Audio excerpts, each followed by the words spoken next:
नमस्कार दोस्तों, ये फर्स्ट एड बॉक्स जिसका टॉपिक जो है हमारा मानसिक स्वास्थ्य अभी चल रहा है। आज थर्ड एपिसोड और लास्ट एपिसोड है मानसिक स्वास्थ्य के ऊपर।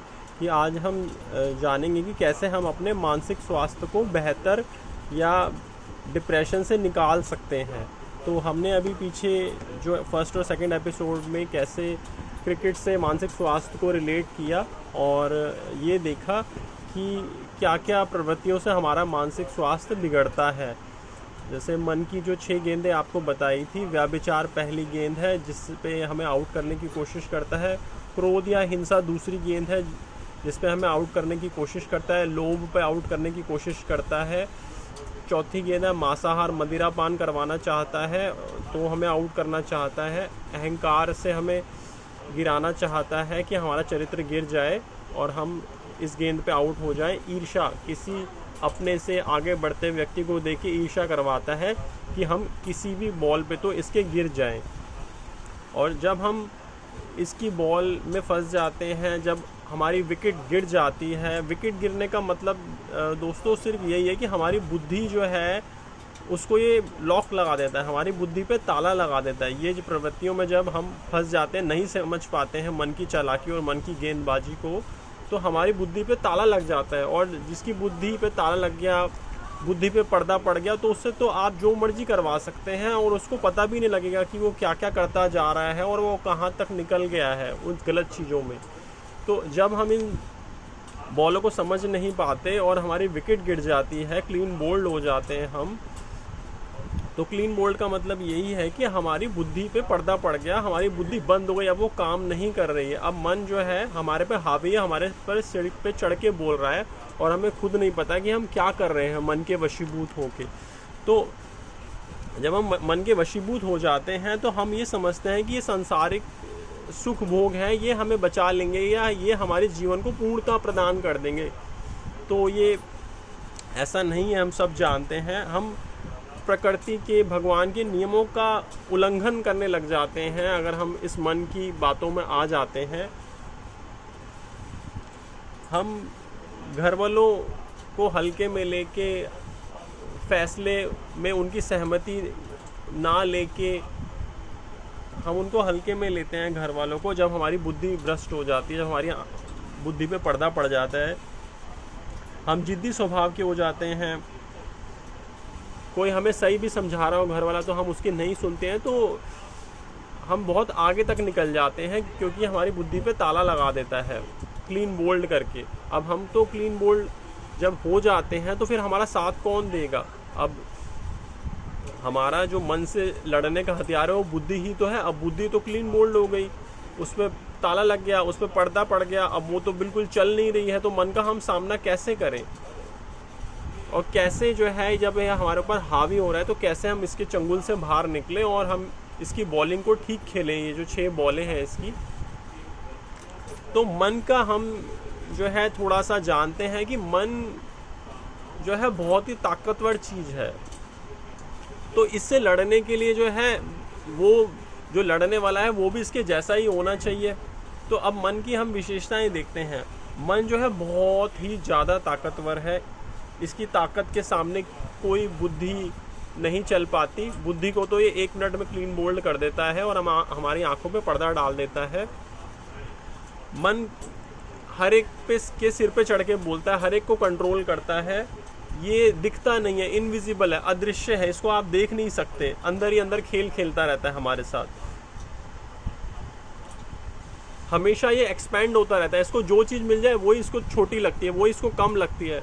हमारी जब 20,000 तनख्वाह होती है तो हम कहते हैं कि 20 तो कम है, 50 हो जाए तो ज़्यादा ठीक है। 50 हो जाए तो कहते हैं 50 कम है, 1 लाख वाला ज़्यादा ठीक है। 1 लाख हो जाए तो कहते हैं 1.5 लाख होनी चाहिए। तो ये मन एक्सपैंड होता रहता है। 1 कमरे का मकान मिले कहते हैं 2 कमरे का मकान होना चाहिए। तो ये मन को जो मिल जाए ये उसको छोटा कर देता है। तो ये इनकी विशेषताएं मैं जो आपको बता रहा हूँ, ये 24 घंटे कार्य करता है। हम सो रहे हैं, जाग रहे हैं, उठ रहे हैं, बैठ रहे हैं, ये महाशय, मन महाशय हमें बेमतलब बिना मांगे सलाहें देते रहते हैं और हमें लगातार हमारे को बॉलिंग करते रहते हैं और आउट करने का 24 घंटे इनका प्रयास रहता है। हम नींद में आउट हो जाए, हम जागते हुए आउट हो जाए, हम किसी से बात कर रहे हैं तो आउट हो जाए। तो इनका काम ही हमें गिराने का है। और इसको हराना बहुत मुश्किल है।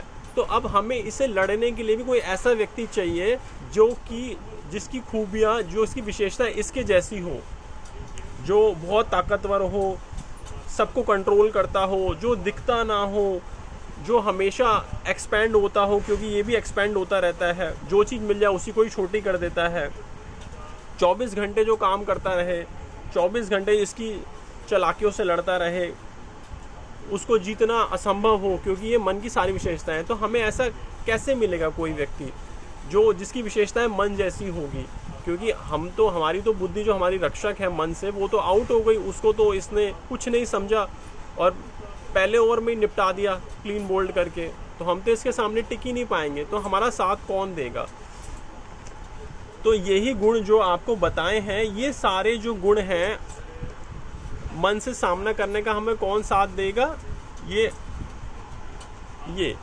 श्रीमद् भागवत गीता, यानी कि भगवान कृष्ण, भगवान राम, अल्लाह, गॉड, वाहेगुरु, जो भी हम जिसको मानते हैं वही हमारा मन से लड़ने में साथ दे सकते हैं। हम अपनी बुद्धि से इस मन को कंट्रोल कभी नहीं कर सकते, क्योंकि जिसने इस मन को बनाया है वही इसको कंट्रोल भी कर सकता है। जिसका कुत्ता होता है वही उसको चुप करा पाता है, वही उसको कंट्रोल कर पाता है, और उसके डांटने से वो चुप भी हो जाता है। तो ये जो मन है ये भगवान ने ही बनाया है, तो वही इसको कंट्रोल भी कर सकते हैं। हम अपने प्रयास से थक जाएंगे लेकिन ये नहीं थकेगा हमें गिराने में। तो सबसे बढ़िया तरीका ये है इस मन को कंट्रोल करने का, कि इस मन को जो है भगवान को सौंप दिया जाए कि भगवान आप इसको देखो, मैं आपके चरणों में हूँ, मैं आपका शरणागत हूँ, आप इस मन को देखो, मेरे बस की बात नहीं है। ये मन अच्छे को गिरा देता है। लेक्चर देना, किसी को समझाना, मन के ऊपर आर्ट ऑफ माइंड कंट्रोल, बड़े सारे कोर्सेज होते हैं, समझाना कि ऐसे आप अपने मन को कंट्रोल, ये सब मैकेनिकल बातें हैं। हम समझा तो सकते हैं, लोगों की तालियां तो बटोर सकते हैं लेक्चर लेके, सेशंस देके, प्रवचन देके, लेकिन हम अपने मन को ही कंट्रोल नहीं कर सकते। खाली बातों से बात नहीं बनती। तो हमें मन को कंट्रोल करने के लिए उसके जैसा ही शक्तिशाली कोई व्यक्तित्व चाहिए है। तो जब भगवान की हम शरण लेते हैं, अल्लाह की, गॉड की, वाहेगुरु की शरण लेते हैं, तभी हम इस मन से लड़ने में सक्षम हो पाते हैं। अदरवाइज हम जो है इससे पिटाई खाते रहते हैं, क्लीन बोल्ड होते रहते हैं, किसी का कुछ नहीं जाता, किसी दोस्त का, किसी समाज का कुछ नहीं जाता, हमारी पिटाई होती रहती है और हम जो है पिटते हैं, फिर गिरते हैं, फिर उठते हैं, फिर पिटते हैं, फिर गिरते हैं। तो मन की जो चोटें हैं हम कई जन्मों से खा रहे हैं। तो इनकी चोटों से हम जब भी छूट सकते हैं जब हम भगवान की शरण ग्रहण करें, क्योंकि वही हैं जिनमें ये क्वालिटीज़ हैं जो मन में क्वालिटीज़ हैं, यही पावरफुल हैं, यही सबको, पूरे विश्व को, पूरे ब्रह्मांड को कंट्रोल करते हैं, अनेकों ब्रह्मांडों को कंट्रोल करते हैं। भगवान जो है अदृश्य हैं, वो नज़र भी नहीं आते हैं, हमेशा एक्सपेंड होते रहते हैं। आपने एक कथा सुनी होगी कि भगवान का जो 24 अवतार हैं उसमें मत्स्य अवतार है, कि एक राजा सत्यव्रत था, उसे जब वो स्नान कर रहा था तो उसे जो है जल में एक मछली उसने देखी। तो वो मछली उससे रिक्वेस्ट करने लगी कि मुझे यहाँ बड़ी मछलियाँ खा जाएंगी, तो आप अपने घर ले चलो। तो वो सत्यव्रत उसको उठा के अपने घर ले आता है। तो जिस पात्र में मछली को रखता है वो मछली बड़ी हो जाती है, वो पात्र छोटा पड़ जाता है। फिर वो और दूसरे पात्र में, बड़े पात्र में रखता है, तो भी वो पात्र छोटा पड़ जाता है, वो मछली अपना साइज़ बड़ा करती रहती है। तो वो हैरान रह जाता है कि मैंने इसको इतने बड़े बड़े पात्र में रखा और ये मछली उतनी ही बड़ी हो गई। तो वो हार के उसको उसी समुद्र में छोड़ के आता है जहाँ से उसको लाता है। तो वो बोलता है कि मछली तुम कौन हो, तुम साधारण मछली तो नहीं हो। तो भगवान विष्णु उसको दर्शन देते हैं कि मैं हूँ, ये मेरा मत्स्य अवतार है। तो ऐसे ही भगवान भी एक्सपेंड होते रहते हैं, जो कि मन की भी क्वालिटी है कि जो उसको दो वही छोटा पड़ जाता है। तो ये भगवान का मत्स्य अवतार जो है, इस मन की स्थिति जो है वैसी ही स्थिति भगवान की भी है कि ये मत्स्य अवतार के रूप में हमेशा एक्सपेंड होते रहते हैं और ये सबको कंट्रोल करते हैं, कोई इनसे जीत नहीं सकता। जो कि मन भी ऐसा ही है। तो मन को अगर कोई वश में या उसकी टक्कर का कोई है तो वो केवल भगवान ही है। तो हमें मन से जो है ज़्यादा टकराने की ज़रूरत नहीं है, क्योंकि हम इससे टकरा ही नहीं सकते। हमारे पास वो शक्ति नहीं है कि हम अपनी बुद्धि से या खाली बातों से हम इसको कंट्रोल कर रहे हैं, हम इसको कंट्रोल नहीं कर सकते। इसको वही कंट्रोल कर सकता है जिसके पास इसकी जैसी शक्ति है, जिसने इस मन को बनाया वही इसको कंट्रोल कर सकता है।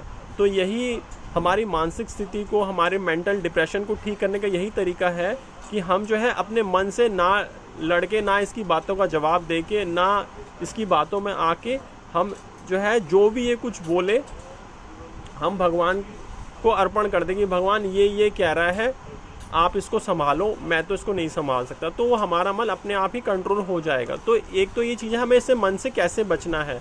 अब एक चीज़ है, हम तो इससे बच तो गए भगवान के आश्रय, अब हमें करना क्या है, हमें जो है अपने कायनात की, प्रकृति की सेवा करनी है, जिससे हम इस मन से बचें और आगे जो है अपना भविष्य, अपना जो फ्यूचर है अच्छा बना सकें। क्योंकि भगवान का नियम है, जैसा हम करेंगे वैसा हमें फल मिलेगा। तो हम जो है मनुष्यों के साथ तो हो सकता है कि सभी ऑनेस्ट रहते हों, ईमानदार रहते हों, वैसे कुछ लोग ही रहते हैं, ज़्यादातर लोग नहीं रहते हैं आपस में भी ऑनेस्ट, ईमानदार। तो मनुष्यों के साथ तो हमें ईमानदार रहना ही है, हमें प्रकृति कायनात के साथ भी ईमानदार रहना है। हमें जितने भी ये पशु पक्षी जीव हैं, जो कि मूक जीव हैं, जो बता नहीं सकते दुख दर्द, भूख प्यास बता नहीं सकते, हमें उनकी सेवा करनी है। तो भगवान की शरणागति और अपने आसपास कायनात प्रकृति की सेवा, कुत्ता, बिल्ली, पशु पक्षी, चिड़िया, जो भी है, इनकी हमारी इनके प्रति बहुत जिम्मेदारी, क्योंकि भगवान ने ये सब हमारे पे आश्रित बनाए हैं कि हम इनको कुछ खाना देंगे, खाना खिलाएंगे तो इनका पेट भर पाएगा। क्योंकि अपने आप तो दुकान से जाके ला नहीं सकते। तो हमें जो है भगवान की शरणागति के साथ साथ, वो तो हम मन से बच गए भगवान की शरणागति लेके, अब हमें आगे करना क्या है, हमें जो है समाज के प्रति भी ऑनेस्ट रहना है और ये आसपास के मूक जीवों के प्रति भी ऑनेस्ट रहना है, इन पे दया रखनी है और इनका भाग भी हमें ईमानदारी से इनको देना है। तो हम इनका भाग इनको ईमानदारी से देंगे तो हम अपनी मानसिक स्थिति को मजबूत कर पाएंगे और डिप्रेशन, एंजाइटी, साइकोसिस, जितनी भी प्रॉब्लम है ये हमारी बिना दवाई के ही ठीक होने लगेंगी। धन्यवाद।